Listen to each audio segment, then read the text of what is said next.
Este es El Mundo del Derecho y el Derecho en el Mundo, un programa de análisis, comentarios y discusiones sobre temas de actualidad tratados desde una perspectiva jurídica. Y ahora con ustedes, el doctor Carlos Gabuardi. Bienvenidos a su programa El Mundo del Derecho y el Derecho en el Mundo.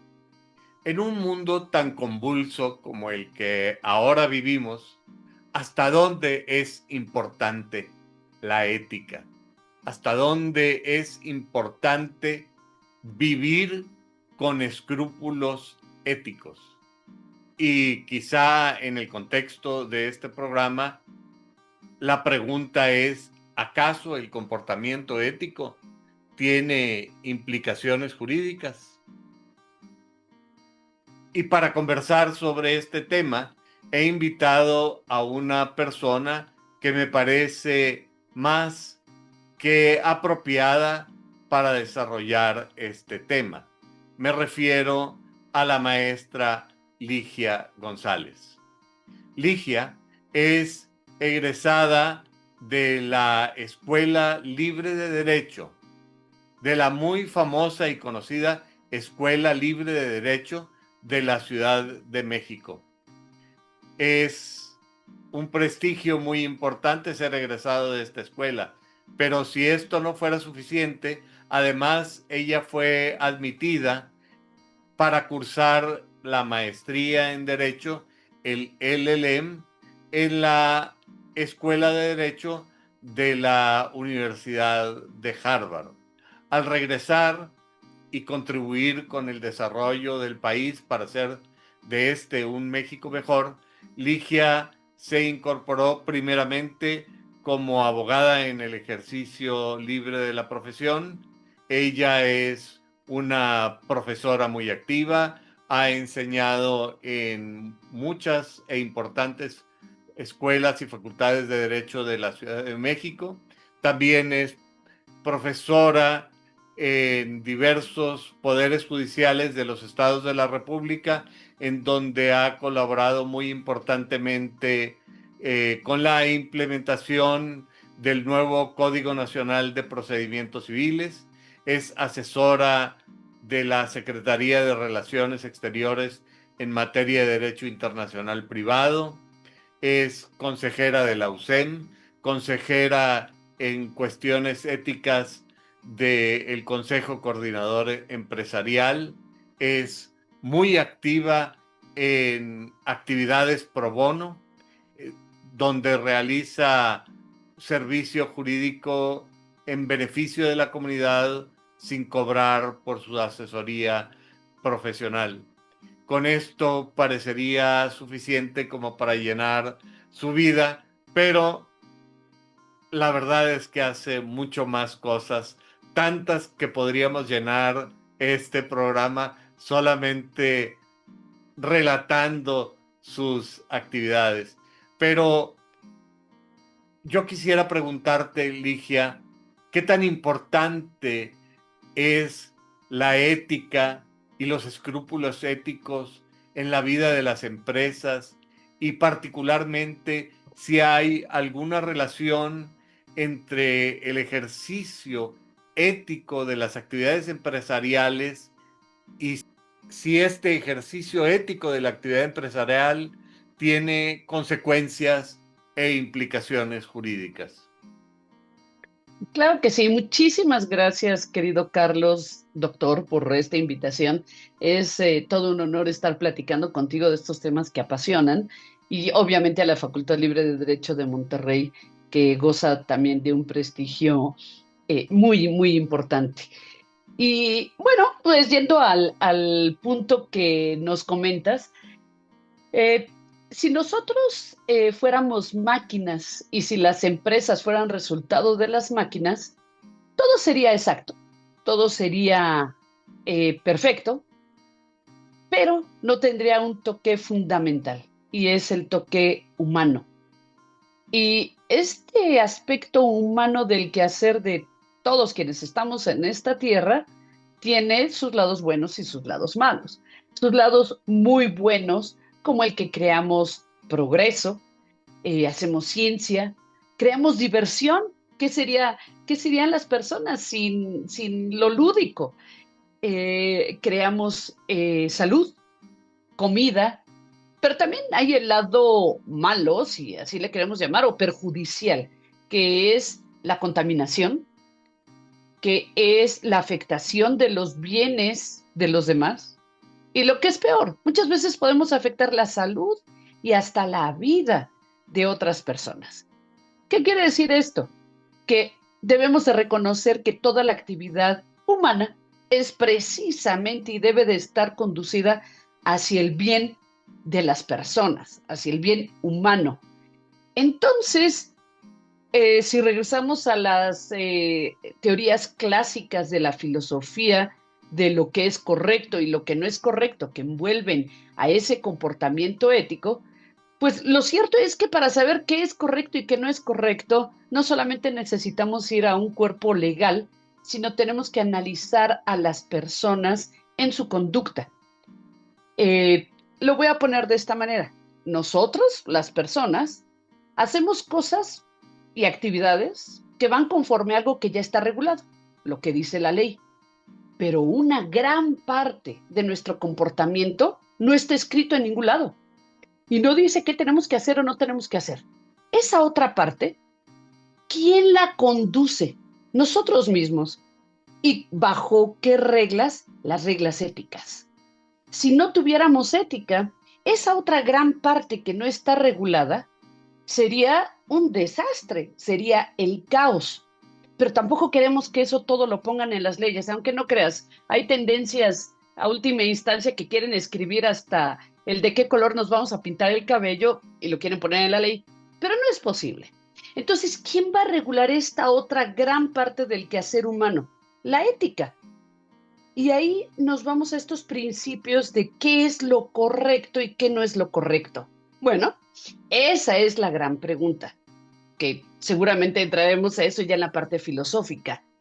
Igual, y esto lo comenté por lo siguiente, igual que las personas tienen que tomar sus decisiones respecto a lo que hacen o dejan de hacer, igual las empresas tienen que tomar decisiones a lo que hacen y dejan de hacer. ¿Y cómo se regulan las empresas? Igual, a través de muchas normas, que ahí sí son mucho más las que tienen las entidades, empresas, sociedades civiles, ONGs, que las regulan y que están por escrito y que están bajo cuerpos normativos, que la parte libre. Digamos que la parte libre es más grande en las personas físicas porque nos divertimos, porque hacemos actividades con nuestra familia, etcétera, cosa que no le corresponde a las empresas.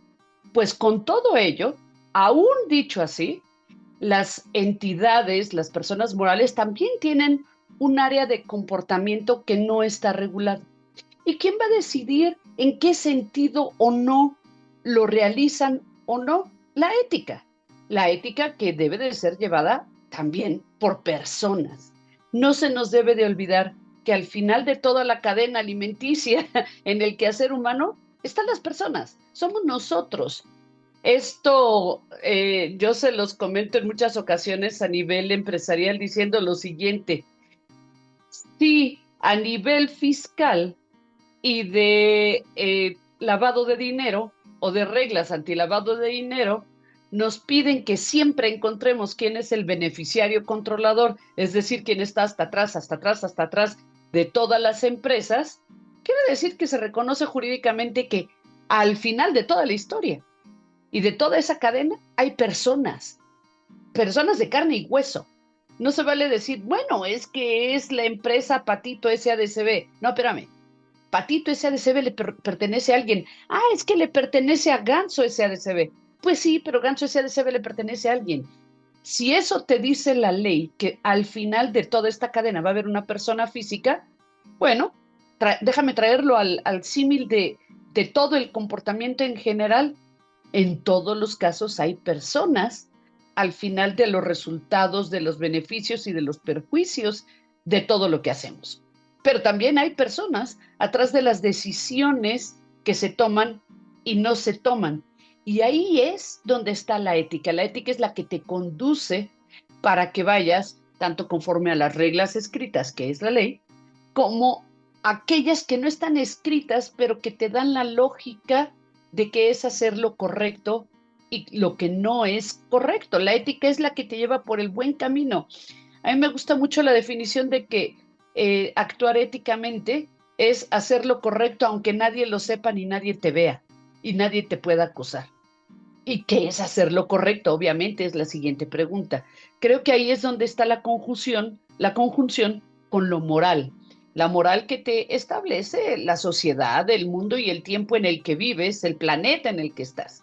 Es la sociedad la que te va diciendo qué es lo correcto.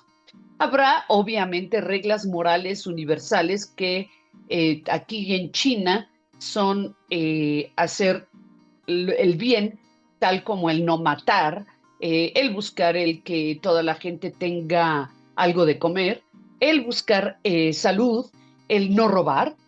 eh, Esas son básicas, digamos. Pero luego ya entramos a ciertas cuestiones un poco más sofisticadas en que no es tan fácil decir esto es moral para la sociedad y por lo tanto si tú actúas conforme lo que es moral para la sociedad estás actuando éticamente. Y entonces ahí ya entramos en las cuestiones más científicas y de análisis que no solamente le corresponden a los científicos o a los médicos, sino también a las empresas cuando están en su quehacer. Eh, y por eso es por lo que sí cabe, claro que cabe el comportamiento ético para las empresas. Y respecto a la segunda parte de tu pregunta de que si esto se lleva o no al derecho, es una pregunta muy buena, porque eh, ¿cómo haces que pasen estas decisiones y comportamientos del día con día, de caso por caso, de industria por industria, hacia la ley? Es difícil, yo diría es imposible que la ley pueda describir todas y cada una de las actividades de todas y cada una de las empresas que hay en el mundo y entidades, porque sería difícil que lo contuviera la ley. La ley es más general. ¿Y en qué parte o cómo quedan las decisiones no previstas y que la ley sí quiere que no las realices? Bueno, precisamente ya estamos en lo que desde hace varios siglos, pero que está más concentrado en el siglo, finales del siglo XIX, XX y mucho más en esta época de que la ética empresarial es fundamental para que puedas considerarte un buen ciudadano.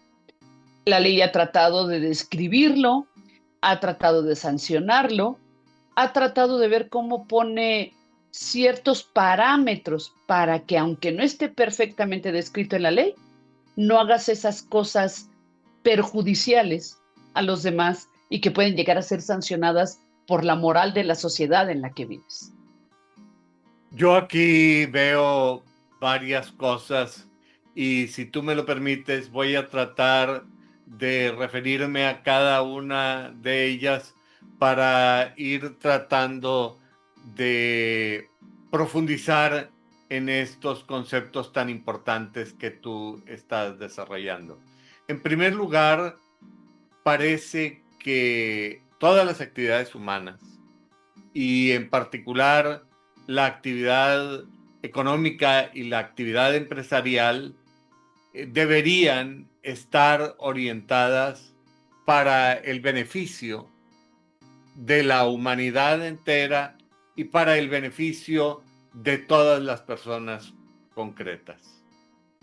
Sin embargo, a lo largo de la historia, esto no ha sido necesariamente así. Cumplido, sí, sí, totalmente.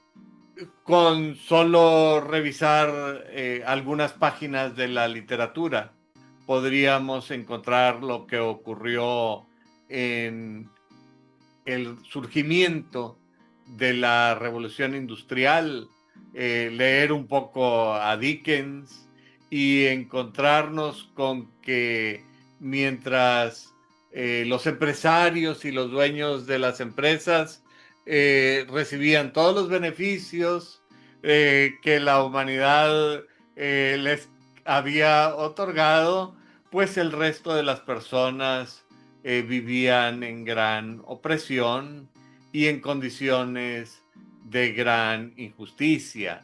incluyendo el trabajo infantil que hoy en día todavía se da en algunas partes del planeta y en algunas partes no muy lejanas de nuestros propios códigos postales.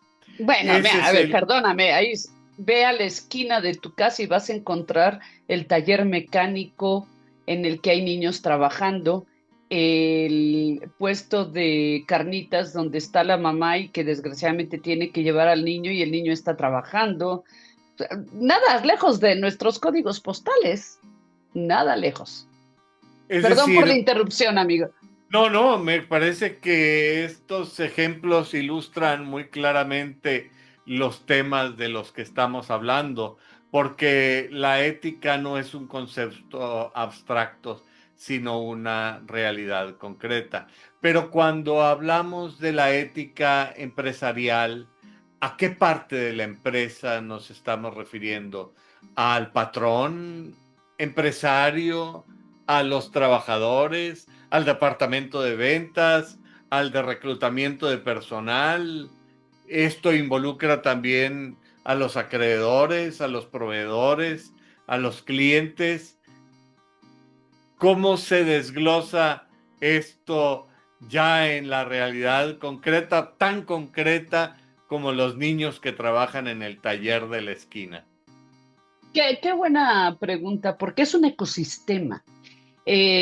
No podemos decir nosotros que si hubo una actividad errónea por parte de una empresa, el único que tomó la decisión fue el dueño o fue nada más el director general.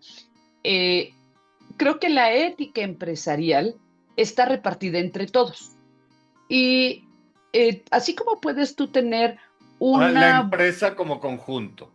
Exactamente, entre todas las personas que componen a la empresa, pero va incluso más allá. Déjame ponerte un ejemplo. Hace alrededor de 15 años hubo un escándalo muy importante, del cual surgen algunos principios que la ONU desarrolla, que son los principios de derechos humanos y empresa. Eh, ¿Cuál fue este asunto o escándalo?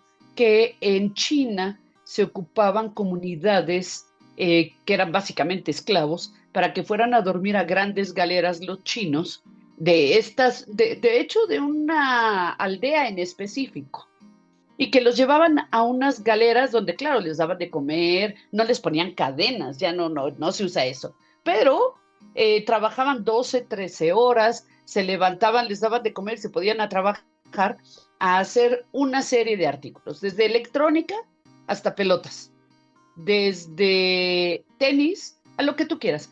Y entonces muchos países del mundo acusaron que esto era dumping porque tenían a trabajadores mal pagados y con eso competían indebidamente.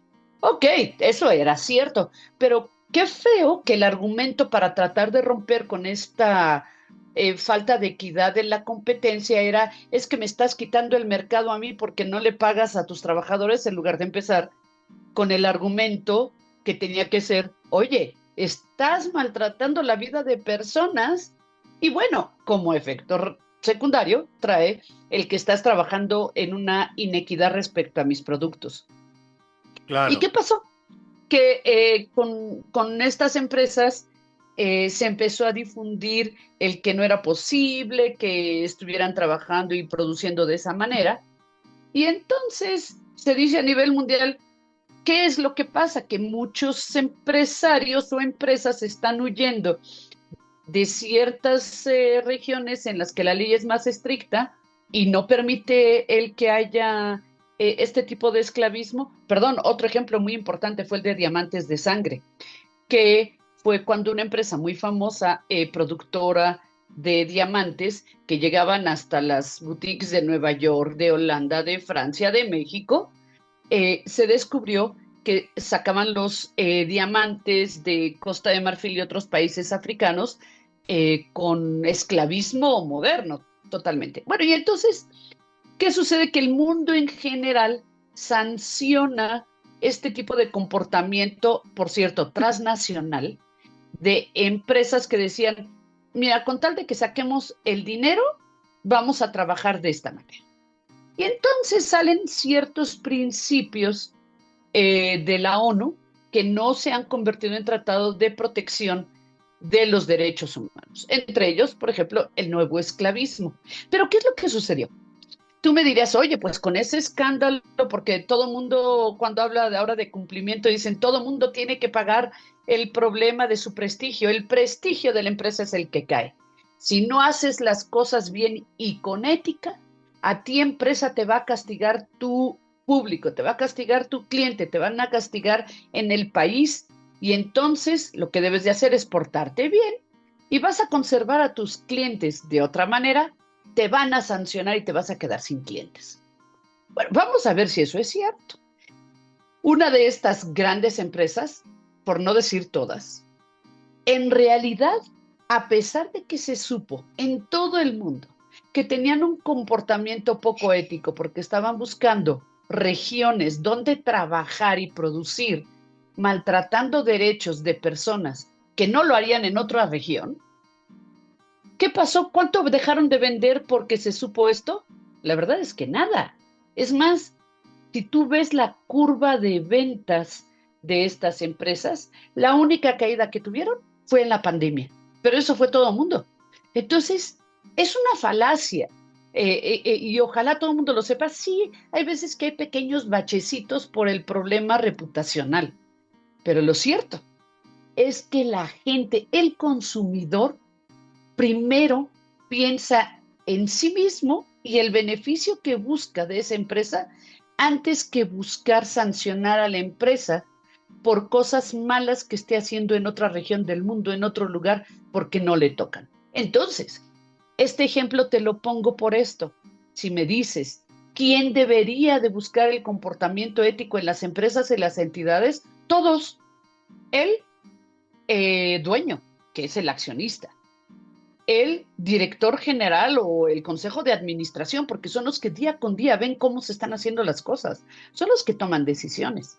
Los bandos medios, porque son quienes están en contacto con la gente que está en producción, con los sistemas, con la inteligencia artificial, tienen que cuidar que las decisiones empresariales que se toman van conforme a la ley, pero también conforme a lo que es correcto moralmente y en ese ecosistema. También los trabajadores de primer nivel, los que están en la base. ¿Por qué? Porque de ellos depende muchas cosas. De ellos depende, por ejemplo, el que los bienes de la empresa estén cuidados. Y van a decir, ay, por favor, son muy ricos. No, no, no, espérame. Si los bienes de la empresa se maltratan o se los roban los trabajadores, alguien los tiene que pagar.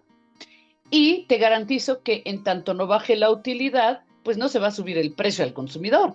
Pero si no, alguien le va a decir al consumidor que crees hay que pagar más porque perdimos activos de la empresa. Entonces, ese trabajador, aunque sea de base, no se da cuenta que por hacer eso poco ético, por robarse los materiales, el consumidor último lo va a tener que pagar.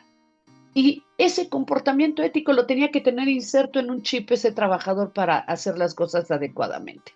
Ahí te va un ejemplo muy trágico. Hace alrededor de 8 años hubo un accidente de aviación en el que murieron alrededor de 200 personas. La razón fue que uno de los trabajadores mecánicos del avión le dio flojera, literalmente, le dio flojera cambiar un remache. No lo presionaron, porque hay muchas veces que dicen, no, es que lo presionó el patrón para que lo hiciera rápido. No, no, no, le dio flojera cambiar un remache de un ala. Y eso provocó que el avión se cayera.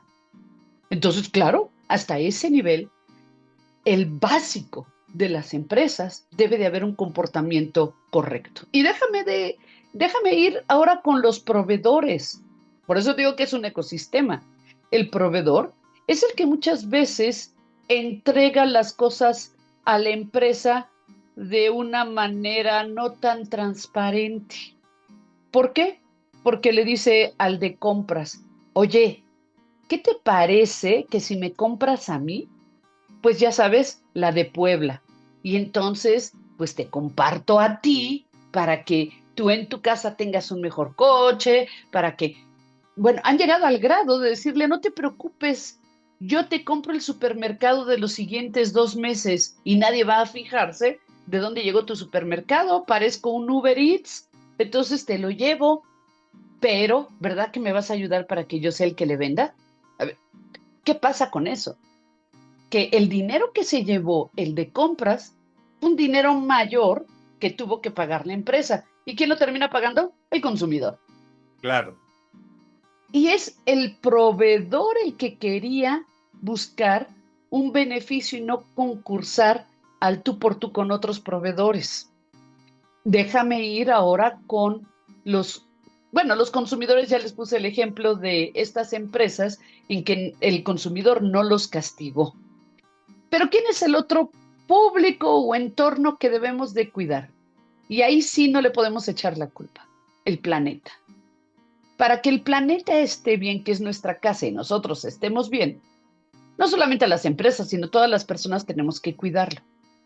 ¿Qué pasa si el proveedor, el fabricante, el dueño de la empresa, el administrador, el de mandos medios y el consumidor no nos importa?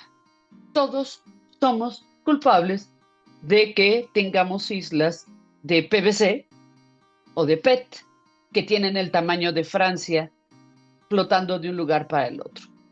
Todos somos culpables que en las alcantarillas haya basura, de tal manera en que hay personas que pierden todos sus bienes cuando les va bien o pierden a seres queridos cuando les va mal. Entonces, todos somos culpables éticamente de que no se cumplan las reglas mínimas para no matar nuestra casa, que es el planeta. Y déjame completar con un pequeño detalle. Cuando la empresa no controla a su proveedor, la cadena de valor se rompe en la parte ética. Y entonces, déjenme ir a casos que nada más obviamente son de laboratorio. El cliente que le dice al abogado: oye, ¿y no hay manera de que tú vayas y platiques con el inspector y le digas que por un poquito de dinero hace las cosas diferentes? Esos son nuestros proveedores. Y entonces la empresa dice: "Ay, yo no hice nada, a mí todo me lo facturaron, todo estuvo perfecto". Ese es un comportamiento poco ético. Claro que está prohibido, etcétera. Bueno, ve, atrapa a todas las personas que hacen las cosas mal. Entonces, sí, claro que sí. No, no es alguien que debería de estar encargado. Ahora, a últimas fechas, en la teoría del cumplimiento o del compliance, eh, se debe de reflejar el comportamiento ético en el mundo del compliance y del cumplimiento. Esto es poner en blanco y negro, tratar de poner en blanco y negro las reglas éticas de la empresa. Sin embargo, el problema de esta función es que todos, clientes, proveedores, directivos, dicen: ay, ya creamos el área de cumplimiento de compliance, ya no me toca a mí nada, ay, que ellos se encarguen, como si agarraran la ética y la pusieran en un paquetito y dicen: ¿a quién le En echamos el la cajón papa donde menos caliente? estorbe. ¿Verdad? ¿A quién le mandamos la papa caliente? Ah, pues al gerente, que es muy bueno, que casi lo deberíamos de hacer padrecito o monja, y se lo damos a él para que diga que estamos comportándonos bien, que cumple el checklist y diga: sí, ya hizo A, B, C, y entonces ya todos nos portamos bien. Jaja. ¿Y tú dónde estás? Entonces pareciera a las teorías de últimas fechas que con el área de cumplimiento ya en automático ya tienes todos tus programas. Pues no es cierto. El área de cumplimiento lo único que hace es registrar lo que sucede día con día y darle una sistematización y hacer vigilancia. Pero quien se comporta bien o mal son todos los demás, incluyendo los clientes, por cierto. En este sentido, Ligia, tú tienes estos ejemplos muy claros y muy a la mano, porque efectivamente una de tus especialidades profesionales es esta área de compliance, el área de cumplimiento. Pero más allá de el conocimiento romántico de saber que estás cumpliendo con los principios éticos y poner en paz tu conciencia. ¿Qué es lo que hace que las empresas le inviertan dinero a consultores como tú, le inviertan dinero a crear departamentos especializados al interior de las propias empresas en compliance, en cumplimiento, en donde se les empodere a estos departamentos para exigir que efectivamente se observen estas normas éticas, no nada más que se llenen los listados con palomitas para, como decíamos ahorita, liberar conciencias, sino esto tiene que tener alguna razón de orden práctico, porque pues realmente a la hora de contar los pesos y los centavos, la gente no es tan romántica. Me imagino que esto debe tener dientes por algún lado y estos dientes deben estar en el ámbito jurídico. Totalmente. Qué pena decirlo así, pero esa es la realidad. A mí me encantaría que, aunque no estuviera en una ley sancionadora, todo el mundo hiciera lo correcto. Me encantaría que todo el mundo dijera, ¿sabes qué? Con o sin departamento de compliance, vamos a hacer lo correcto, no vamos a violar la ley, vamos a tener todos nuestros permisos. Que por cierto, voy a hacer un paréntesis pequeño, ahí también hay un fenómeno que debemos reconocer.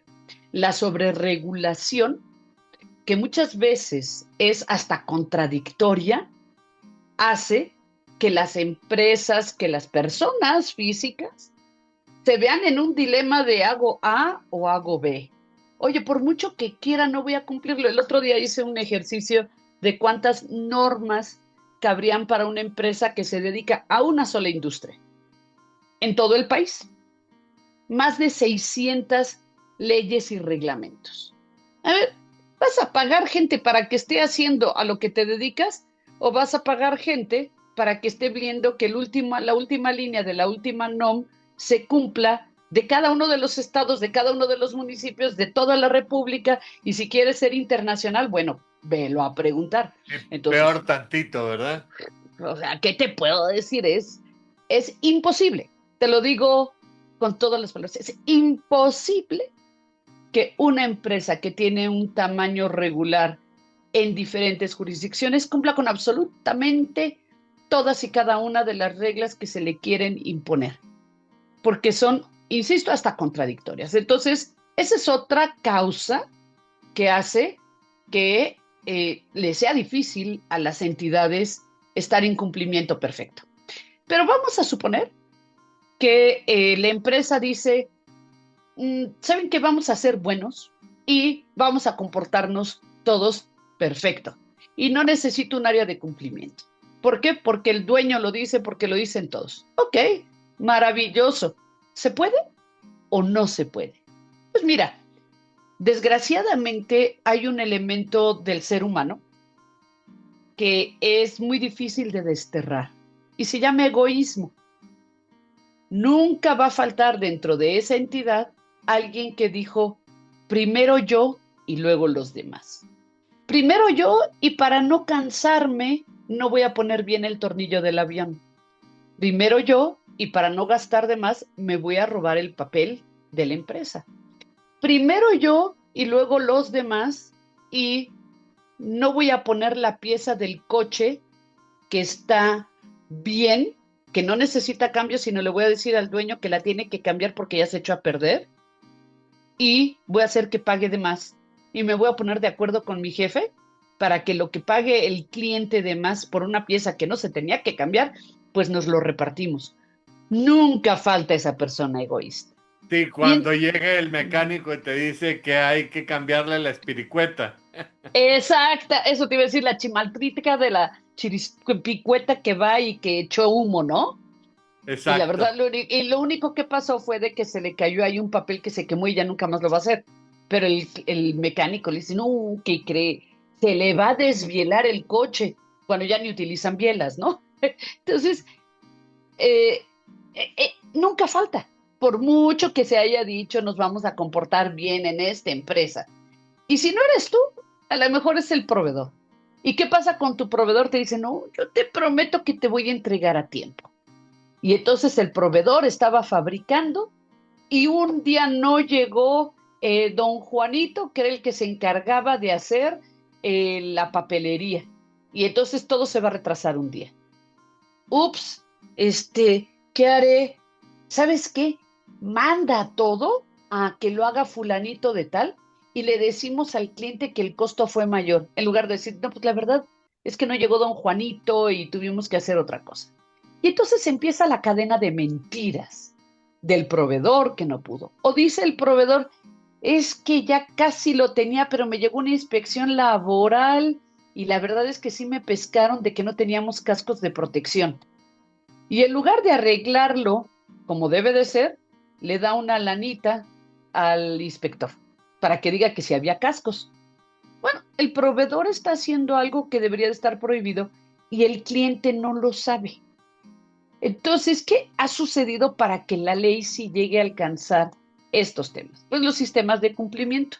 Y ahora déjame aterrizarlo a nivel internacional. A nivel internacional, tú empezaste desde hace muchísimos años y un ejemplo muy claro fue con los grandes productores de vehículos y transportadores que eran señoronononones que viajaban en el Titanic como millonarios hasta que ya no pudieron viajar, ¿verdad? Y tenían prácticas antimonopólicas. En ese entonces ellos no lo vieron mal. Después se dijo, oye, con esto estamos descubriendo que el consumidor tiene que pagar mucho más. Te voy a poner leyes para que ya no lo hagas. Y ahí empieza. Y luego llegas con temas como el de Enron, en el que por mentiras, para tratar de inflar las ventas, para tratar de dar mejores números a los accionistas y que los accionistas no se llevaran las acciones y que no corrieran al director general, dicen, pues, ¿cómo le hacemos? Vamos a maquillar y de repente entra una consultoría y dice, no, aquí todo estuvo mal. ¿Y qué es lo que pasa con el caso Enron? Que se dieron cuenta que todo el mundo miente, primero. Todo el mundo miente, Claro. como dice un doctor famoso de las series. Y entonces descubrieron que mentía el auditor, mentía el consultor. Ay, ¿por qué mintieron? Porque no querían perder el negocio de esa empresa que les pagaba por auditarlos. Mentían los directivos, mentía hasta el contador que hacía los números. Y entonces dijeron, ya basta, y vamos a tener que poner reglas más estrictas. Bueno, ¿qué pasó con el caso Enron? Que hubo una caída de bolsas a nivel mundial brutal. Y Una de con las eso, grandes crisis, ¿verdad? una de las grandes crisis. No la primera, porque desde antes ya había, desde la Gran Depresión también fue otro problema de ética por la falta de información. También el de el banco, no voy a decir el nombre, pero del banco que tuvo que cerrar en virtud de que engañaba a sus clientes. En fin, en todos ellos había temas éticos. ¿Y cómo se tradujo esto? En algo que al día de hoy en materia de cumplimiento tenemos integrado e internacionalmente integrado, que por cierto, para aquellos amigos y amigas que crean que como ahorita se está regionalizando el mundo y que estamos perdiendo parte de la globalización y que por ello ya no nos importa porque vamos a estar sujetos solamente a las leyes de nuestra jurisdicción, mal, no es cierto. Curiosamente, el mundo se está moviendo para regionalizarse o individualizarse o aislarse para lo bueno. Vaya, no te voy a compartir de mi beneficio, pero las sanciones se están quedando ahí, globalizadas y todo. Tú tienes un tema de lavado de dinero, combate al terrorismo, combate a la esclavitud, que sigue siendo mundial. Y ahí te va un ejemplo. El combate a la manipulación eh, poco correcta de los datos personales. A ver, Europa sacó su reglamento europeo de protección de datos personales que es extraterritorial, que va más allá de sus fronteras europeas y sigue afectando o beneficiando a consumidores de todo el mundo. Y entonces con ese reglamento todo el mundo tenemos que proteger los datos personales aunque estén fuera de Europa. Y eso es parte de la globalización. Pregunta, con lo que estamos viviendo hoy, que es la regionalización o el aislacionismo, ¿eso va a quedar aislado? No.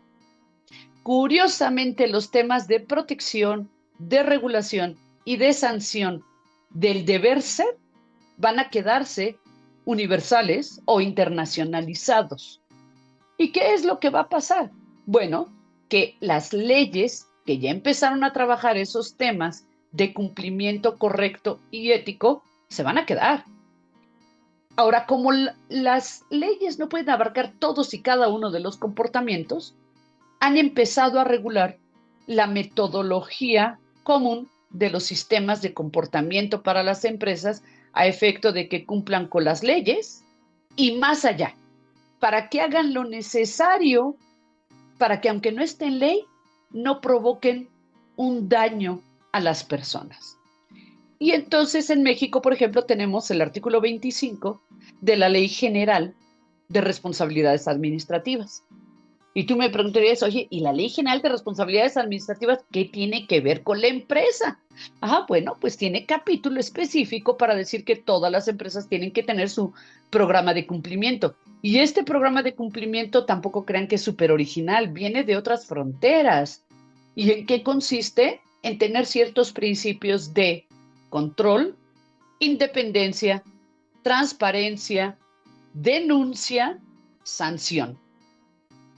Y cuando tú sigues esa receta, vas a darte cuenta que el primer punto con el que te debes de regir es con un código de ética, o de cumplimiento, o de integridad, como le quieras llamar, o de comportamiento. ¿Quién hace ese código? Lo hace la propia empresa. ¿Y por qué se lo pide la ley?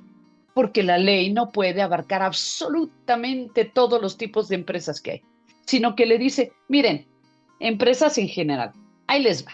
De que menos tienen que tener su código de conducta. Y cuando hay algún problema de corrupción o de violación de normas administrativas graves, voy a ir a revisarte todo tu programa de integridad. Y lo primerito que voy a ver es que tengas tu código de ética, de integridad o como le quieras llamar. Y voy a ver qué contenido le pusiste. Ese contenido debe de corresponder a lo que tú haces. Si eres una empresa de un call center, pues obviamente lo que te voy a decir es que le tengas salud a los oídos de tus trabajadores. Si eres una empresa minera, bueno, cambia totalmente el tipo de reglas que haya. Si eres una empresa química, si eres una empresa que se dedica nada más a dar servicios legales, tú eres el que haces tu código. Pero si no lo tienes, te voy a castigar. Y te voy a castigar cuando convivas con el sector público. Ahí es donde empieza la ley. Y me van a decir, ay, bueno, pero no importa porque yo no le vendo al gobierno, entonces ¿para qué tengo un programa de cumplimiento? No, ¿qué creen? Que la base de este artículo 25 es, si tienes todo tu programa de cumplimiento que incluye el qué hacer, es decir, tu código, el cómo hacerlo, el cómo verificarlo, la transparencia, que es la documentación, y que en caso de que haya violaciones se castiguen, está perfecto para cuando le vendes al sector público. Y si no lo haces, no le vas a poder vender. Pero también con eso voy a verificar que no hagas corrupción. Ok, está ventas al sector público. Pero penalmente no pasa nada. ¿Qué crees? Que ya las empresas pueden cometer delitos y pueden ser sancionadas. Y tienen un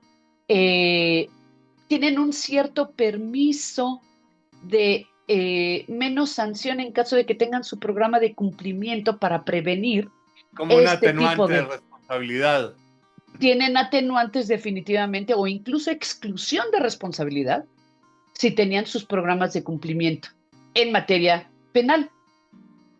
Y un día me permití hacer un ejercicio de cuántas son las reglas penales que podrían tener una minorante, un atenuante en caso de cumplir. Bueno, llené 2 hojas en pie de página.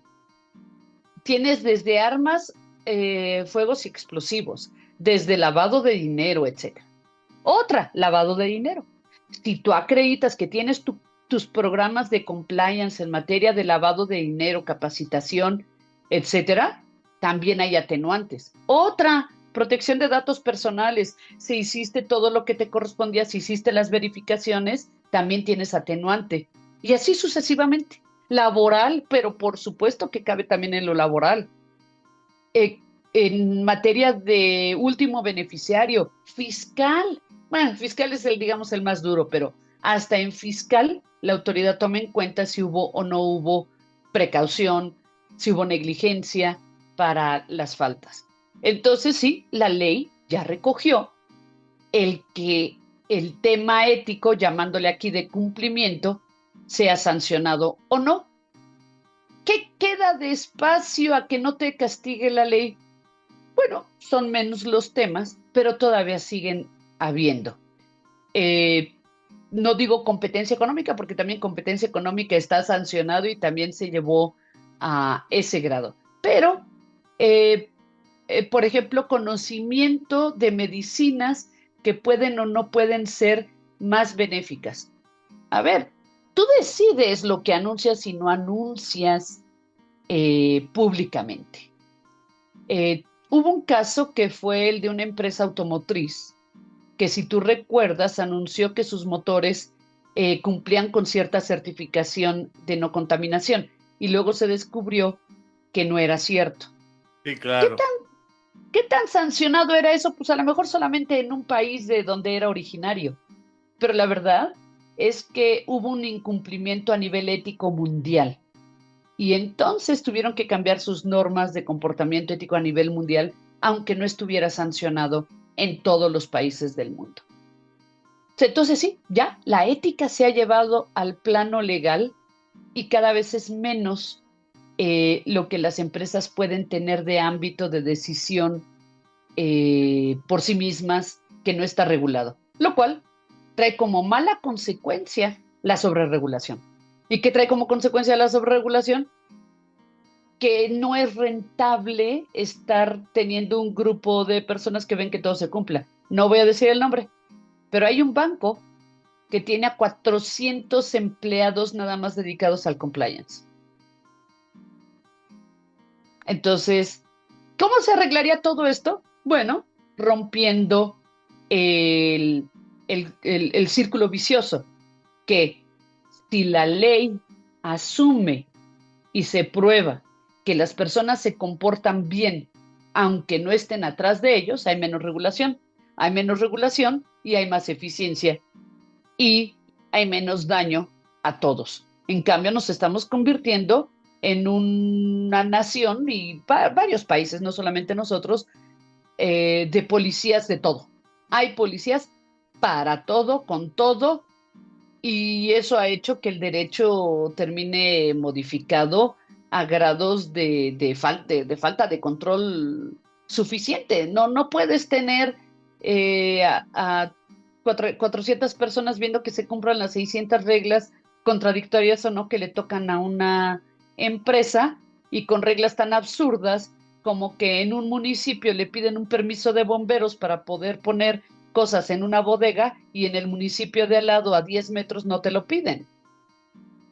Sí, claro, que en un momento determinado estamos hablando de una carga terrible desde el punto de vista doméstico y cuya supervisión es es ejercida principalmente por las autoridades administrativas. Pero esto es solamente una cara de la moneda, por lo que tú me estás diciendo, con los ejemplos que me estás dando de estas empresas de automotores y de otros ejemplos que me estás dando, en donde además de estar obligado a cumplir con estos requisitos de carácter doméstico, también te ves obligado a cumplir con requisitos de orden internacional, en donde quedas obligado contractualmente a través de los términos y condiciones generales que se agregan a los contratos, etcétera, y que eventualmente te pueden sujetar a auditorías por parte de tus propios clientes y proveedores para darle sentido a este ecosistema. Y también hay que cumplir con eso, hasta dónde llega, cuáles son los alcances. Eh, cada vez hay normas más extraterritoriales en ese sentido. Por ejemplo, en materia contable, si tú le preguntas a los contadores, ya prácticamente se han olvidado de las reglas de información financiera locales. Ya están ajustados a las internacionales que les piden que la clasificación de las ventas, de los activos, de bodega, tengan ciertas medidas mínimas para que puedan ser creíbles. Empecemos por las contables, ¿no? Y si no cumples con ellas, ¿qué pasa? Bueno, tú quieres pedir un préstamo a un banco internacional o que está fuera de tu territorio, no te va a prestar. No te va a prestar porque no cumplas con las NIFs, las normas de información financiera internacionales. Tal cual. Entonces ahí está tu primera sanción. Ah, ¿quieres aislarte y no cumplir con lo que todos decimos que debes de tener? Perfecto, no tienes dinero, no tienes préstamos. Digamos, sanción número 1, que son bancos, ¿no? Sí, o lo peor, que tu cliente o tu proveedor te cancele los contratos porque tú no estás cumpliendo, porque a él es al que no le están dando el préstamo. Así es. 2, empresas europeas que tienen prohibido comprar de proveedores que no cumplan con los mínimos o las mínimas reglas ambientales. Esta es la sanción número 2. Yo no le puedo vender a clientes europeos si no demostré que fabriqué con energías limpias, tal cual. Wow, entonces si contamino, no voy a vender. Sanción número 2, o sea, mis compradores. Número 3, los gobiernos. Oye, Lo cual puede ser terrible para un país como México, en donde no existe mucho la posibilidad de optar por energías limpias, simplemente porque todas las energías que están disponibles en el mercado, o la mayor parte de ellos, pues vienen de un solo proveedor que es especializado en energías sucias. Así es, así es. Sí, sí, sí, totalmente. Eh, o, o, o el Estado hace lo necesario para darme insumos que estén conforme a los estándares mundiales, o pierdo competitividad. Y el dinero, cuidado, el dinero no tiene lealtad de nacionalidad. El dinero se va hacia donde se produce dinero, ¿eh? Y otra cosa es el empresario. Pero, ¿qué pasa cuando te presionan a que vendas y seas productivo y en el país donde estás no lo eres? El dinero dice, ahí te ves, de quien sea, ¿eh? Y tiene cierta lógica, porque tiene que ser más productivo para crear riqueza para todos, inclusive para los accionistas. Entonces ahí no se le puede culpar a quien toma la decisión de dejar un territorio para ir a uno en el cual sí va a ser productivo. Esa se llama atracción de capital ética, no forzando a que el empresario tenga que estar aquí porque yo digo, sino invitando a que esté aquí porque somos competitivos. Entonces, a nivel internacional, de ahí vienen las sanciones en tus clientes, en tus proveedores, en los bancos, y luego vienen los gobiernos. Una cosa que se ha probado que hace daño en el mundo es el lavado de capitales. ¿Por qué? Porque es con el que se dan fondos a negocios terribles, como el de trata de personas, y que la gente no puede ser ciega a ello, ni los gobiernos deben de serlo. Trata de personas, terrorismo, evasión fiscal, narcotráfico, entre otros. Y entonces, como los capitales ya pueden ir y venir a una velocidad rápida, a nivel mundial Pues tan hay rápido control. como un clic, yo creo, ¿no? Tan rápido como que tomes el celular y digas voy a pasar dinero de aquí para allá. Que hay reglas ya para decir, a ver, no importa de dónde venga y a dónde va. Todo tiene que tener la misma regla de cumplimiento y es, vamos a ver de dónde viene, que no haya sido resultado de un negocio ilícito, tienes que registrarlo, ya no hay anonimato en lavado de dinero, ya no hay anonimato. Entonces, ¿quién te castiga esto? todos los países que se pusieron de acuerdo para que no haya lavado de dinero, para que no haya financiamiento al terrorismo, financiamiento a las energías sucias, etcétera. Entonces sí, internacionalmente lo hay. O, como te platicaba, las normas extraterritoriales, que en algunos casos son abusivas, por cierto, eh, como el de la Unión Europea para el cuidado de los datos personales, en que si tú estás ofreciendo bienes que puedan llegar a ser adquiridos en Europa, estás obligado a seguir lo que dice el reglamento de la Unión Europea en protección de datos personales. Dices, ¿y yo por qué? Ah, pues porque pusiste en internet que si quería alguien europeo comprarlo, te lo iba a comprar y tú tenías que entregárselo. Ah, igual te aplica la ley europea. Entonces, ya no te puedes escapar a que internacionalmente estamos en los temas regulatorios de los cuales no vamos a poder escapar, y de aquellos temas de libertades, desgraciadamente sí se está regionalizando el mundo. Pues parece que esto que tú me estás diciendo rebasa las fronteras del ámbito meramente empresarial e incluso puede ser tratado desde una perspectiva de desarrollo económico del país, desde el Totalmente. punto de vista de apuntalamiento de su competitividad en el contexto internacional y desde el punto de vista de la sociedad, ¿cuáles son las acciones que se pueden tomar para que el entorno sea congruente con todas estas cuestiones? Yo creo que tenemos primero que crear conciencia de que, pues, planeta solamente tenemos uno. Que agua no se puede reproducir por generación espontánea. Que personas es lo más extraordinario que existe en el universo, las personas. Y si no vemos a la humanidad como el centro de todo lo que hacemos, estamos perdiendo la conciencia de lo más importante.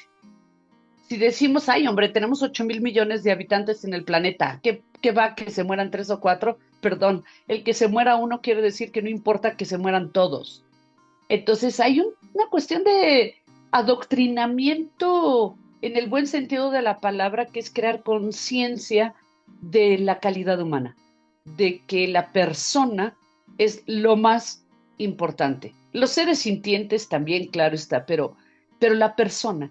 Y si la sociedad no castiga o, o no premia aquellos comportamientos que sean malos o buenos, respectivamente, pues que las personas nos vamos a ir haciendo cada vez más egoístas y vamos a llegar a la autodestrucción. Y es lo que está pasando, por cierto.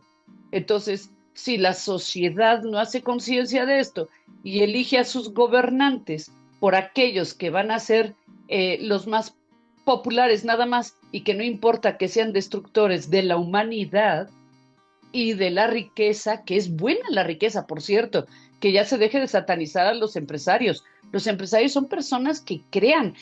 Todos nosotros no tendríamos los lentes para poder ver mejor, los Sí, libros para poder aprender, ni el nada, trabajo ni los clientes, ¿verdad?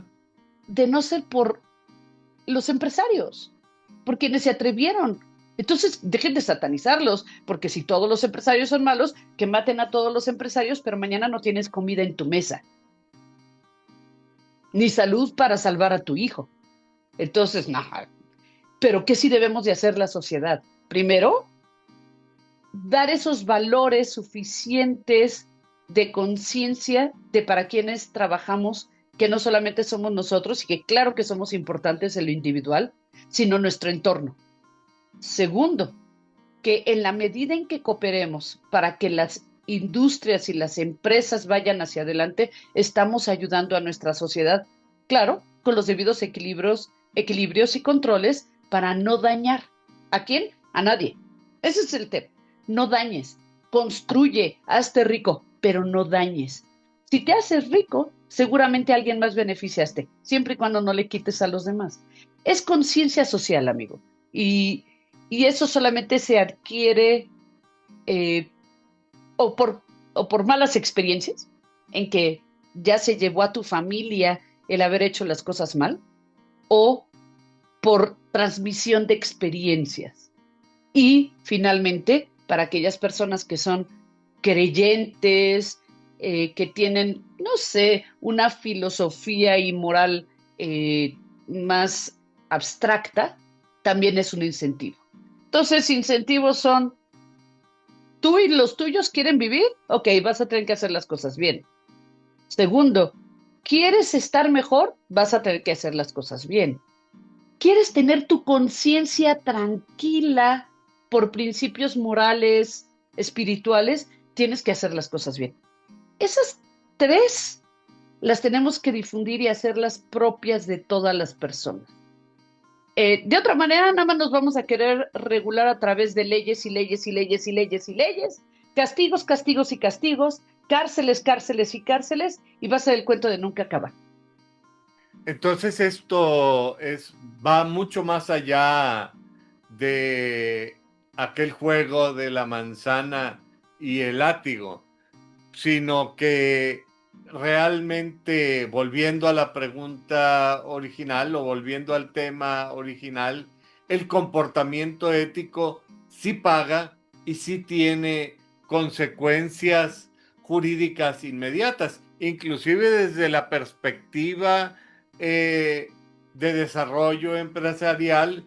Yo diría, me atrevería a decir que anunciarte como una empresa que se encuentra en cumplimiento de principios éticos, que es una empresa éticamente responsable, puede ser un argumento de venta y de desarrollo de nuevos clientes, pero por otro lado, desde la perspectiva de costo de oportunidad, el carecer de estas pruebas demostrativas de tu cumplimiento ético puede causarte que te cierres puertas, tanto en el mercado doméstico como en el mercado internacional.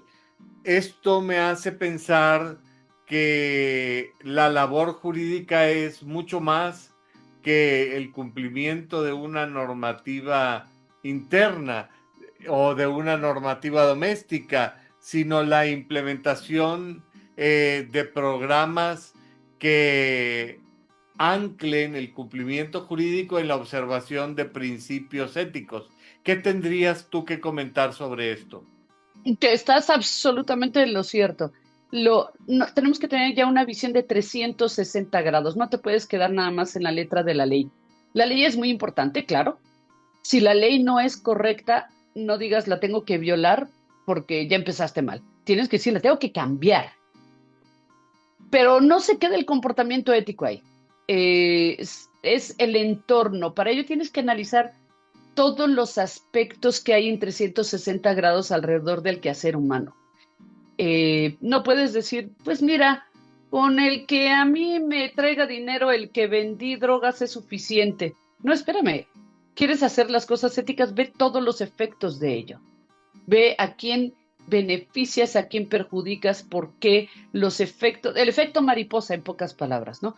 Todo lo que hacemos tiene un efecto tarde o temprano y va a modificar al mundo.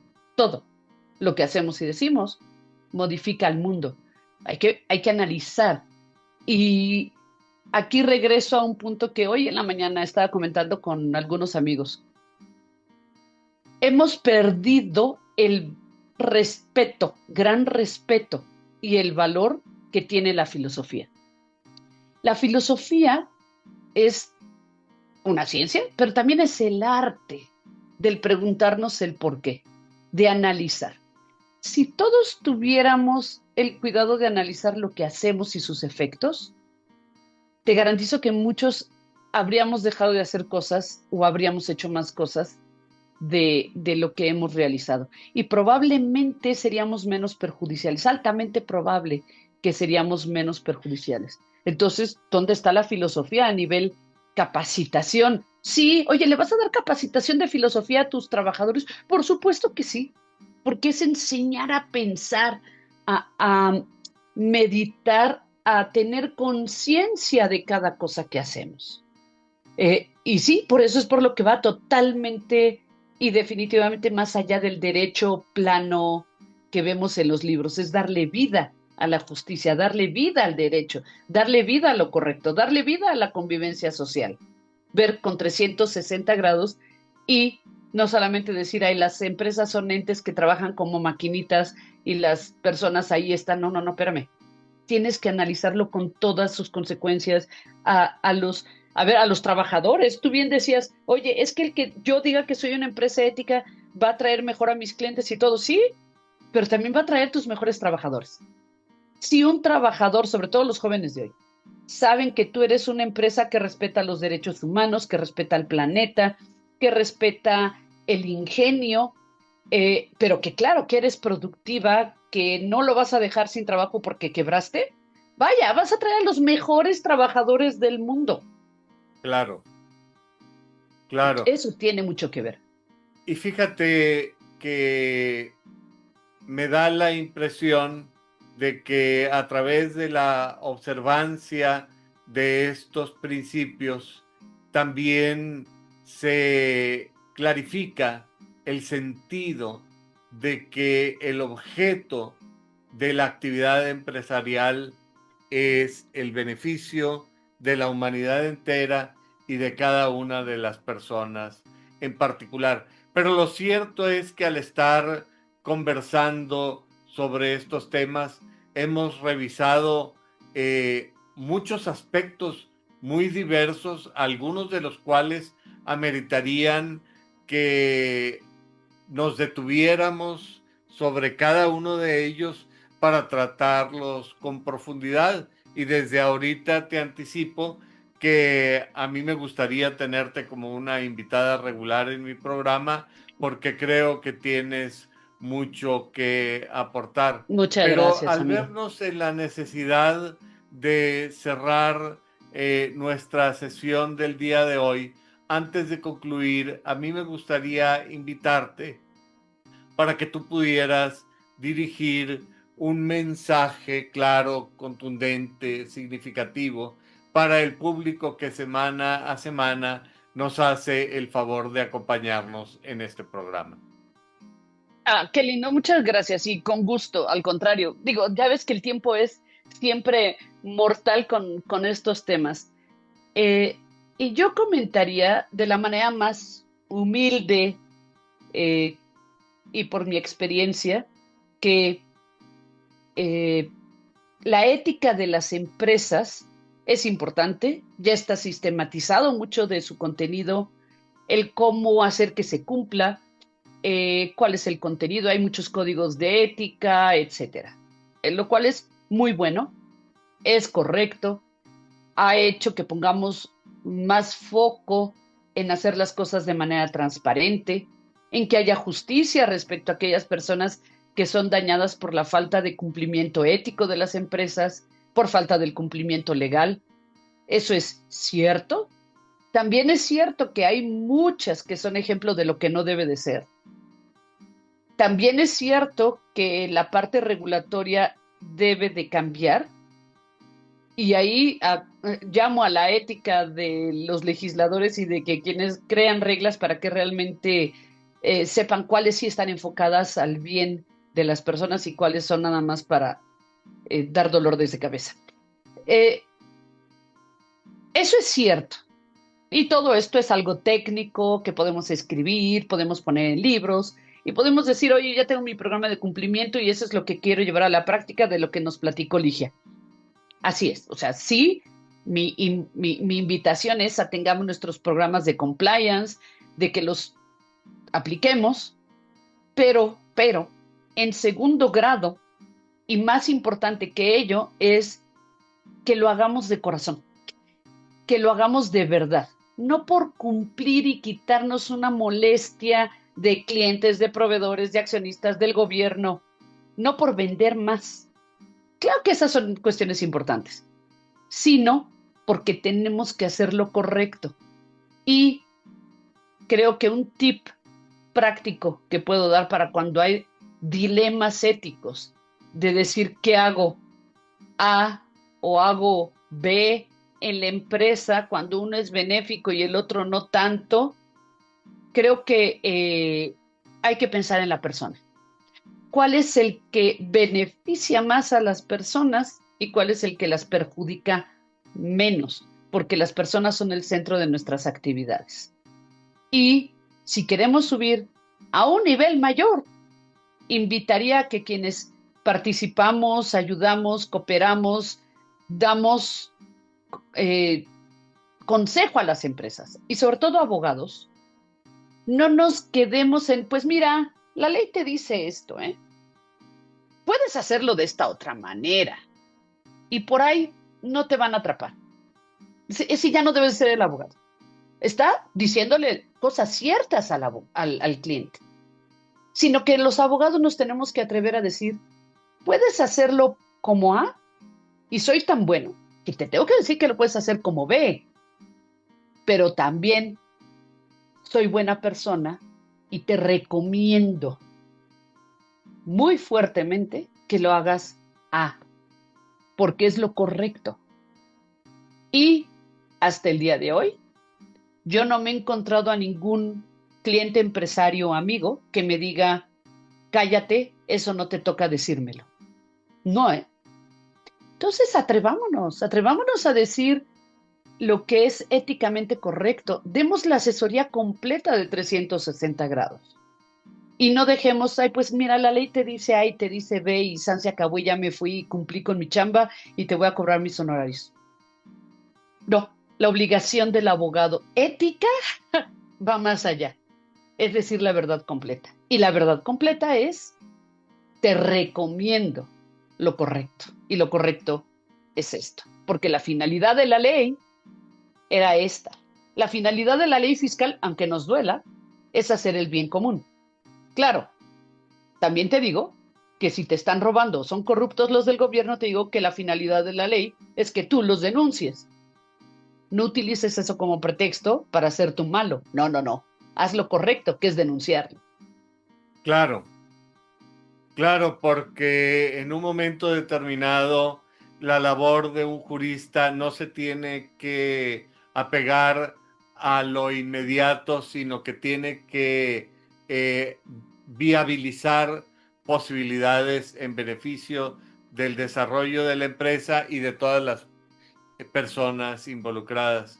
Pues con esto, querida Ligia, Así. yo quisiera darte las gracias por tu intervención en este programa y al público que semana a semana nos hace el favor de acompañarnos. Me gustaría invitarlos para que si ustedes consideran que este tipo de temas resultan de interés para ustedes, le den un like a este programa y se suscriban a este canal. Y sin más por el momento, me despido hasta la próxima semana. Muchas gracias, Ligia. Gracias, amigo. Gracias a ustedes y a toda tu audiencia.